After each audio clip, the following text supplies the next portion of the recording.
Aim. Aim అంటే ఏంటి? Aim అంటే గురి, గురి గురి పెట్టడం ఎయిమ్ అంటే. ఓకేనా? Roy Roy spelling Roy. Aim.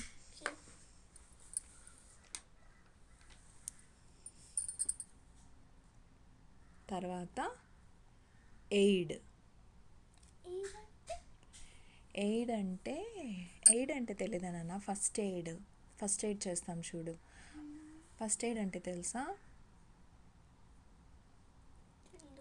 First aid అంటే ఇప్పుడు మనము ఎవరికైనా దెబ్బ తగిలినప్పుడు వెంటనే వెళ్ళి వాళ్ళకి కొంచెం లైట్గా బేసిక్ ట్రీట్మెంట్ చేయడం. అంటే ఆ దెబ్బ ఆ వూండ్ క్లీన్ చేసి దానికి ఏదైనా ఆయింట్మెంట్ పెట్టడమో, బ్యాండేడ్ పెట్టడమో, ఇట్లాంటి ఏదైనా బేసిక్ ట్రీట్మెంట్ చేయడాన్ని ఫస్ట్ ఎయిడ్ అంటారు. ఓకేనా?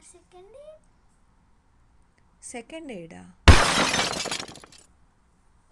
నా వల్ల కాదులే నీ క్వశ్చన్స్కి ఆన్సర్ చేయడము. వెతికి చెప్తాను. రాయ్.